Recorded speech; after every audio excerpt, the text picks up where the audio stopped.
Samskriti University for excellence in life. BTech Agri BSc lateral entry.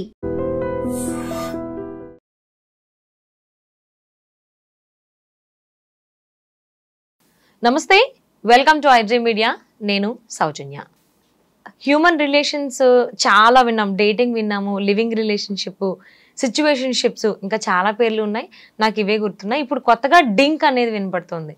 ఇదేం పిలుపు కాదు, పేరు కూడా కాదు. డ్యూయల్ ఇన్కమ్, నో చిల్డ్రన్, ఇది ఒక రిలేషన్ అనమాట. సో ఇది ఎంతవరకు కరెక్టు? ఇది చేయడం మంచిదా? మంచిదానికంటే చెడు ప్రభావాలు చాలా ఎక్కువ ఉన్నాయి. అయినా కానీ ఇదే ఎక్కువ ఫాలో అవుతున్నారు అబ్బాయిలు అమ్మాయిలు. మరి ఈ అంశానికి సంబంధించి మనకు ఎన్నో విషయాలను తెలియజేయడానికి ఈరోజు మనతో పాటు ఉన్నారు senior journalist and family counsellor Priya Chaudhary గారు ఉన్నారు. వారితో మాట్లాడారు. నమస్తే అండి. అంటే రిలేషన్స్లో ఒకనొక టైంలో ఫస్ట్ డేటింగ్ అనేది విన్నాం, లెటర్ ఆన్ లివింగ్ రిలేషన్షిప్స్, తర్వాత పెళ్లి చేసుకోవడం, లేదు అంటే విడిపోవడం, అక్కడ అది దెన్ దాని తర్వాత చాలా చాలా వచ్చాయి. సిచ్యువేషన్షిప్స్ అని, రిలేషన్షిప్స్ అని, ఇప్పుడేమో డింక్ అంట. Dual income, no children. అసలు డ్యూయల్ ఇన్కమ్ ఏంటి? అసలు అసలు ఈ బంధాలకి విలువ అనేది లేకుండా పోతుంది ఈ మధ్య కాలంలో. ఏమంటారు మీరు దీని గురించి? దాంట్లోనే ఉంది కదా డ్యూయల్ ఇన్కమ్. డ్యూయల్ ఇన్కమ్ వాళ్ళు చూసింది ఏంటి? ఇన్కమ్ని ఎంజాయ్ చేయాలని. ఏ ఇన్కమ్ని చూశారు వాళ్ళు? వాళ్ళకి వచ్చేటటువంటి కరెన్సీ నోట్ల యొక్క ఇన్కమ్ని మాత్రమే చూశారు. ఇంకొక ఇన్కమ్ ఏముంది అని అంటే, ఒక ఇద్దరు పెళ్లి పేరుతోటి ఒకటయ్యి ఈ సృష్టిలోకి, అంటే ఈ ప్రపంచంలోకి ఇంకొక బిడ్డని కూడా వెల్కమ్ చేయటం. అవునా? తద్వారానే ఈ సృష్టి పుట్టింది, తద్వారానే ఈ సృష్టి ఇంత పెరిగింది, తద్వారానే ఇవాళ మనం ఇంత సోకాలు పబ్బులు క్లబ్బులు ఎంజాయ్మెంట్లు ఇవన్నీ నేర్చుకున్నాము. అవన్నీ ఎక్కడి నుంచి? డ్యూయల్ ఇన్కమ్లు ఎక్కడి నుంచి వచ్చినాయి? ఈ డ్యూయల్ ఇన్కమ్ ఈ యొక్క పెద్ద మనిషి యొక్క అమ్మా నాన్న వీడిని కంటే వీడికి ఒక ఇన్కమ్ వచ్చింది. ఈ అమ్మ యొక్క అమ్మా నాన్న ఈమెను కంటే ఈమె పెరిగి పెద్ద చదువుకొని వాళ్ళంతా ఖర్చు పెడితే ఈమెకి ఇన్కమ్ వచ్చింది. ఎక్కడి నుంచి వచ్చింది ఇన్కమ్? ఈ అబ్బకి వీళ్ళ అమ్మా నాన్న ఖర్చు పెట్టి చదువులు చదివించి నానా కష్టాలు పడి వాళ్ళ యొక్క శ్రమని, వాళ్ళ ఇన్కమ్ ని ఖర్చు పెడితే ఈ పెద్ద మనిషికి ఇన్కమ్ వచ్చింది. ఈ అమ్మకు కూడా సేమ్ అంతే. వాళ్ళ అమ్మా నాన్న నానా కష్టాలు పడి నానా త్యాగాలు చేసి, లేదా ఉన్న దాంట్లో అద్భుతంగా పెంచి చదువులు చెప్పించి ఒక స్వేచ్ఛనిచ్చి ఒక జీవితంలోకి వదిలిన తర్వాత ఈ అమ్మకి ఇన్కమ్ వచ్చింది. ఇప్పుడు వీళ్ళిద్దరూ కలిసి ఈ ఇన్కమ్ ఏం చేస్తున్నారు? నాకు మాత్రమే సొంతము, నేను మాత్రమే వాడుకుంటా, నేను మాత్రమే పాడుకుంటా, నేను మాత్రమే పారేసుకుంటా అనేటటువంటి సిచ్యుయేషన్లోకి వీళ్ళు వచ్చారు. ఇక్కడ అర్థం ఏంటి అని అంటే, ఈ మధ్య బాగా చూస్తున్నాను కదా, కొంతమంది సోకాల్డ్ మేధావులు, సోకాల్డ్ ప్రొఫెషనల్స్ కూడా సమర్థించేది ఏంటి అని అంటే, ఎందుకంటే జీవితాన్ని ఎంజాయ్ చేసి పడేసిపోవాలి. జీవితం ఎంత విలువైందో నీకేం తెలుసురా?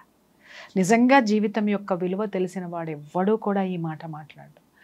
రామకృష్ణ పరమహంస పెళ్లి చేసుకున్నా కూడా సంసారం లేకుండా ఉన్న ఒక పరమార్థం ఉంది ఆయనకి. లోకానికి ఒక వివేకానందుని ఇచ్చాడు. అప్పట్లో బ్రిటిషర్స్ నుంచి మనం పరిపాలనలో ఉన్నప్పుడు వాళ్ళని మోటివేట్ చేసి దేశం మీద ప్రేమని నూరిపోసినటువంటి తన ప్రసంగాల ద్వారా భారతదేశం యొక్క ఔన్నత్యం గురించి, భారతదేశం యొక్క కర్మ సిద్ధాంతం గురించి అద్భుతంగా చెప్పి యువతలో ఒక చైతన్యాన్ని తీసుకొచ్చినటువంటి, ఒక ప్రజ్వలించేటటువంటి ఒక జ్యోతినిచ్చినటువంటి చరిత్ర రామకృష్ణ పరమహంసకు ఉంది. అలాగే పెళ్లి చేసుకోకుండా ఉండిపోయినటువంటి వివేకానందుడు ఈ యువతికి ఈ రోజుకి కాదు, ఈ జాతి ఉన్నంత వరకు, భారత జాతి ఉన్నంత వరకు వివేకానందుడు ఉంటాడు వాళ్ళ చైతన్యంలో. అంత గొప్ప స్థితి ఆ జీవితాన్ని. ఒక రమణ మహర్షి ఉన్నారు, ఆయన ఎప్పుడు ఎవరికి ఉపన్యాసాలు ఇవ్వలేదు, ఏమీ ఇవ్వలేదు, కానీ తన తత్వంతో ఆయన ఒకటే చెప్పాడు, నీలోకి నువ్వు చూసుకోరా చాలు, నువ్వేంటో నీకు అర్థమవుతుంది అని. అలా ఎంతో మందిని మార్చి వాళ్ళ యొక్క కర్మల్ని, వాళ్ళు ఏ విధంగా వాళ్ళ జీవితాన్ని కర్మల ద్వారా కర్మల్ని ఎలా ప్రక్షాళన చేసుకోవాలి, వాళ్ళు ఆ సిద్ధాంతాన్ని అన్వయించుకొని ముందుకు ఎలా వెళ్ళాలని దిశానిర్దేశం చేసినటువంటి మహోన్నతమైనటువంటి జీవితాలు ఉన్నాయి. వాళ్ళని అందాము ఈ యొక్క సిచ్యుయేషన్కి. కానీ వీళ్ళు ఏం పొడుస్తున్నారని చెప్పేసి అని ఈ కల్చర్ని తీసుకొని వచ్చారు. దేశానికి ఏమిస్తున్నారు, ప్రకృతికి ఏమిస్తున్నారు? నీకు ఒక విషయం చెప్తా. ఇలాగే జపాన్లో ఒక 70 years బ్యాక్ ఇదే నిర్ణయం తీసుకున్నారు. ఏంటి అని అంటే, no marriage, no children, enjoy the life. మీరు చూడండి, గొడ్లు కష్టపడినట్టు కష్టపడతారు వాళ్ళు. కష్టపడిన తర్వాత ఇయర్లీ వన్స్ వాళ్ళు ప్రపంచ యాత్రకు బయలుదేరిపోతారు. మీరు మన అదేంటి టూరిజం స్పాట్స్ అన్నీ కూడా మీరు ఒకనొక సీజన్లో ఈ జపనీస్ తోటి నిండిపోయి ఉంటాయి. మొత్తం ఆడ మగ వచ్చేస్తారు, హ్యాపీగా ఎంజాయ్ చేసేస్తారు, వెళ్ళిపోతారు. మళ్ళీ వాళ్ళ పని వాళ్ళు చేసుకుంటారు, మళ్ళీ డబ్బులు సంపాదించుకుంటారు, మళ్ళీ ఎంజాయ్ ఎంజాయ్ ఎంజాయ్. ఇవాళ జపాన్ పరిస్థితి ఏంటి అనంటే అందరూ ఏజ్డ్ పర్సన్స్ ముసలోళ్ళే, ఎక్కడా యూత్ కనపడట్లేదు. మొక్కుతున్నారు వాళ్ళు. జపాన్ గవర్నమెంట్ జపనీస్కి మొక్కుతుంది. ఏమని అంటే, అయ్యా దయచేసి పిల్లల్ని కనండి, అయ్యా దయచేసి పిల్లల్ని కనండి, అయ్యా దేశం నాశనం అయిపోతుంది. ఇవాళ జనరేషన్ అనేది లేకపోతే దేశం ఎక్కడికి పోతుంది? దేశం అనేది ఉంటుందా? భూమి మీద మనిషి అనేటటువంటి వాడు లేకపోతే ఆ ప్రాంతం ఏమైపోతుంది? మళ్ళీ ఎక్కడికి వెళ్ళిపోతుంది? శూన్యమైపోదా? ఈ శూన్యంలో ఈ శూన్యం నుంచే నువ్వు వచ్చావు, శూన్యంలోకి నువ్వు వచ్చి పునరుత్పత్తి ద్వారా నువ్వు అన్నవే DINK dual income for enjoyment. ఈ ఎంజాయ్మెంట్ని ఇచ్చింది విత్ చిల్డ్రన్ ఉన్న పర్సన్స్. అండర్స్టాండ్? విత్ చిల్డ్రన్ ఉన్న వాళ్ళ కోసమే. Do you understand? అర్థమైందా? పిల్లల్ని కన్నవాళ్ళు ఇచ్చారు, కన్న పిల్లల కోసమే ఇచ్చారు. అవును. ఇది అర్థం చేసుకోకుండా ఎవడబడితే వాడు ఏ మూర్ఘపు జాతికి ఏది తోస్తే దానికి ఒక పేరు పెట్టి సోషల్ మీడియాలో దాన్ని పర్వర్టెడ్గా చేసి ఇవన్నీ చేసుకుంటూ ఇది చాలా గొప్పదని కొంతమంది మూర్ఘపు మేధావులు అనబడేటటువంటి వాళ్ళు వీటిల్ని సమర్థించుకుంటూ, కొంతమంది ప్రొఫెషనల్స్ తాళాలు వేస్తూ దీన్ని ఎక్కడికి తీసుకెళ్దాం అనుకుంటున్నారు? ఒకసారి చెప్పండి అమ్మా. ప్రపంచంలో ఎక్కడికి వెళ్ళి చూసినా భారతదేశం యొక్క వివాహ వ్యవస్థకి చేతులెత్తి ఎందుకు మొక్కుతారు? భారతదేశపు సంస్కృతికి చేతులెత్తి ఎందుకు మొక్కుతారు? ఒక డిసిప్లిన్ ఉంది, ఒక కుటుంబ కట్టుబాటు ఉంది. కట్టుబాటు వల్ల వచ్చేటటువంటి ఆ యొక్క డిసిప్లిన్తో కూడినటువంటి జీవితం ఏదైతే ఉందో ప్రశాంతంగా ఉంది. ఇప్పుడు లేదు, ప్రశాంతంగా ఉంది. అందుకే భారతదేశాన్ని ఇండియా అనగానే ఇలా ఎందుకు చేతులు వస్తాయి, ఇలా ఎందుకు రావు, ఇలా ఎందుకు వస్తాయి? విడిపోయిన చేతులు కలుస్తాయి. ఎందుకు కలుస్తాయి అని అంటే ఒక సంస్కృతిని క్రియేట్ చేసినటువంటి అద్భుతమైనటువంటి మహోన్నతమైనటువంటి చరిత్ర మన భారతదేశాన్ని.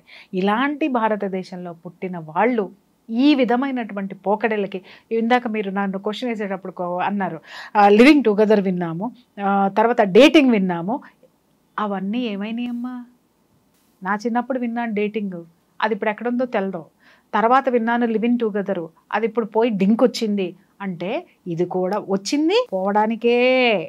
దీంట్లో కూడా కొంతమంది జేరీ నా చిన్నప్పుడు ఇంకొక కల్చర్ ఉండేది, హిప్పీస్ అని ఉండేవాళ్ళు. హిప్పీస్ అని ఉండేవాళ్ళు. వాళ్ళు ఏంటి అని అంటే సేమ్ ఇదే డింక్ కల్చర్ లాంటిదే, కాకపోతే ఇక్కడ డ్యూయల్ ఇన్కమ్ తోటి ఎంజాయ్ చేస్తారు. అక్కడ ఏంటి అని అంటే ఎవరికి ఇన్కమ్ ఉండదు, ఎవరికి ఇది ఉండదు, మత్తుతోటి జోగి తూగుతూ ఉంటారు యూత్ మొత్తం కూడా. 70s లో ఉన్నటువంటి అప్పుడు ఉన్నటువంటి ఒక జాడ్యం అన్నమాట ఇది. ఇక చివరికి ఏమైపోయిందంటే యువత మొత్తం మత్తుకు బానిసైపోయి ఆడ మగ వావి వరస లేకుండా వాళ్ళు ఊరు చివర్ల పొలిమేరల్లో ఒక డెన్ ఏర్పాటు చేసేసుకొని వాళ్ళకి 24 hours ఏంటంటే మ్యూజిక్లు, డాన్సులు, మత్తు పదార్థాలు. వీళ్ళకి డబ్బులు ఎక్కడి నుంచి వచ్చాయి అని అంటే ఇంట్లో ఉన్నటువంటి పెద్దవాళ్ళని పోరి తీసుకొని వచ్చేవాళ్ళు. లేదు అనంటే వీళ్ళు ఇంకొకళ్ళని హత్యలు చేయడానికి కూడా వెనకాడేటటువంటి వాళ్ళు కాదు. దొంగతనాలు, దోపిడీలు కూడా వీళ్ళ వల్ల జరిగేటటువంటి. అంటే ఒక స్థితి ఉన్మాద స్థితికి, ఇలాంటి స్థితులు ఉన్మాద స్థితికి ఎలా తీసుకెళ్తాయో చెప్తా. ఎందుకు తీసుకెళ్తాయి అనంటే ఎమోషన్స్లో బ్యాలెన్స్ లేదు. ఎమోషన్స్లో ఎప్పుడు బ్యాలెన్స్ వస్తుంది అనంటే ఇద్దరు కలిసి ఒక క్రమశిక్షణతో కూడుకున్నటువంటి జీవితంలోకి వచ్చినప్పుడు, మీ ఇద్దరికి కలిసి ఒకళ్ళో ఇద్దరో ముగ్గురో మీ జీవితంలోకి వచ్చినప్పుడు అప్పుడు బ్యాలెన్స్ అవుతుంది, అప్పుడు డిసిప్లిన్ వస్తుంది, అప్పుడు క్రమశిక్షణతో కూడినటువంటి జీవితం ప్రశాంతంగా ఉంటుంది. ఇంకొక విషయం కూడా చెప్తున్నాను, మీరు అడగచ్చు మేడం మరి ఇలాంటి కల్చర్ని ఈ విధంగా ఎందుకు పుట్టుకొచ్చేటటువంటి అవకాశాలు అసలు ఎవడు పుట్టించాడు వీటిని? ఒక మీరన్నట్టు ఒక హిప్పీ కల్చర్ కానీ, తర్వాత ఈ డేటింగ్ కల్చర్ కానీ, లేకపోతే ఇంకొకటి కానీ జీవితంలో ఫెయిల్యూర్ అయినాడు పుట్టిస్తాడు. ఓకే, ఇప్పుడు ఏంటి డ్యూయల్ ఇన్కమ్, నో చిల్డ్రన్ వద్దని వీళ్ళు ఎందుకు అనుకున్నారు అనంటే కొంతమంది, అందరిని అనట్లేదు రోయ్, కొంతమందినే చెప్తున్నాను నేను, కొంతమంది పేరెంట్స్ యొక్క దీనికి నోచుకోరు, వాళ్ళ ప్రేమకి నోచుకోరు. వాళ్ళు దూరంగా ఉంటారు. ఏ కారణాల చేత అయినా సరే విడిపోయి ఉండొచ్చు.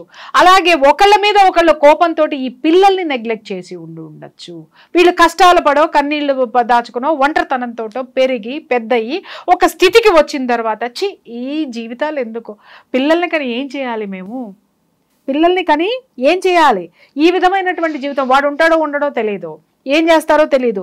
తర్వాత అత్తగారు వస్తారు, మాంగారు వస్తారు, వీళ్ళందరూ వస్తారు, వీళ్ళిద్దరి మధ్య మేం బతికినట్టుగానే మా పిల్లలు బ్రతుకుతారేమో, వద్దు అనేటటువంటి కల్చర్లో ఉన్నటువంటి కసితో కూడినటువంటి వాళ్ళు క్రియేట్ చేస్తారు. ఇంకొకళ్ళు ఉంటారు, ఎవరు అనంటే, నేనెందుకు పిల్లల్ని కనాలి, నా అందం పాడైపోతుంది, నేనెందుకు పిల్లల్ని కనాలి, వాడు ముడ్డి మూతి కడగాలి, నేనెందుకు పిల్లల్ని కనాలి, వాళ్ళ కేరింగ్ తీసుకుంటే నా ఎంజాయ్మెంట్ ఏమవుతుంది.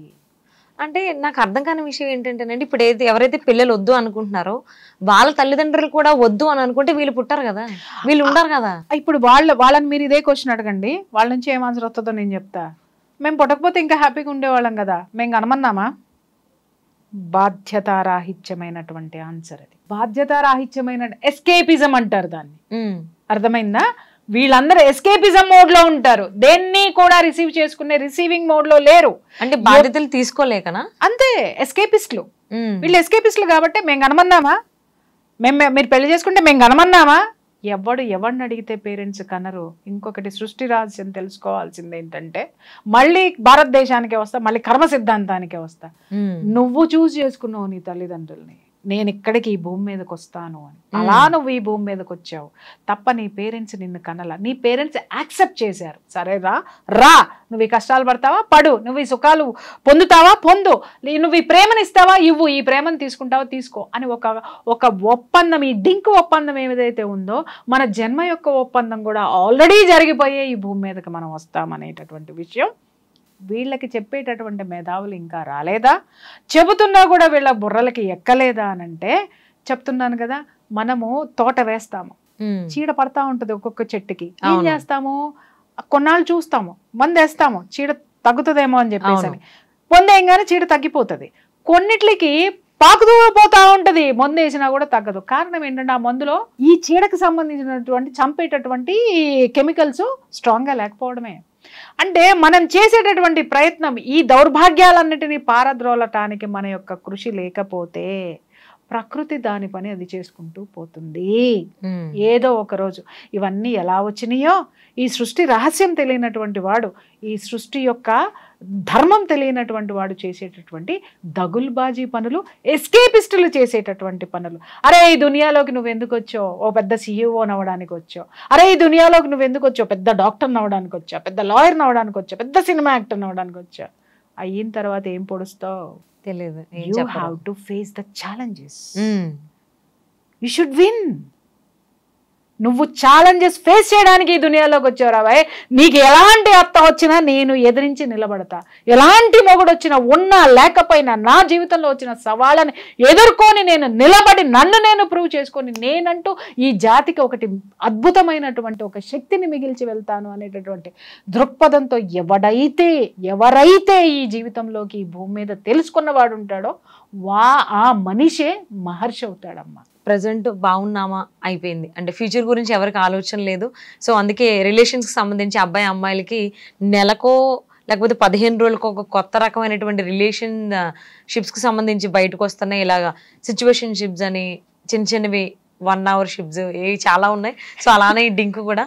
సో ఇవన్నీ దూరం అయిపోయి ముఖ్యంగా భారతీయులైనా సరే తల్లి తిరిగి ఇప్పుడు ఒక సైకిల్ వీల్ ఉంది, ఇప్పుడు నీ వెనక ఒక వీల్ ఉంది, ఆ పై భాగం మళ్ళీ కిందకి రావాల్సిందే, కింద భాగం మళ్ళీ పైకి వెళ్తుంది. అంటే కిందకి వచ్చినటువంటిది ఈ కల్చర్ ఏదైతే ఉందో అది వెళ్ళిపోవాల్సిందే, అదేదైతే ఉందో మళ్ళీ కిందకి రావాల్సిందే. సో ఇప్పుడు ఏదైతే భ్రష్టు పట్టించడానికి వచ్చినటువంటి ఈ కల్చర్ ఏదైతే ఉందో కాలగర్భంలో కలిసిపోవాల్సిందే. చివరికి నిలబడేటటువంటిది ఏంటంటే ప్రకృతి ఏదైతే మనకి ఇచ్చిందో ధర్మము, ఆ ధర్మమే నిలబడి తీరుతుంది. సో అదే నిలబడాలని చాలా నేను గట్టిగా కోరుకుంటున్నాను. ఇలాంటివి ఎంత తొందరగా వచ్చి అంతే తొందరగా భూగర్భంలో కలిసిపోవాలి, అసలు రాకుండా ఉంటే ఇంకా చాలా మంచిది. So thank you so much అండి. Thank you.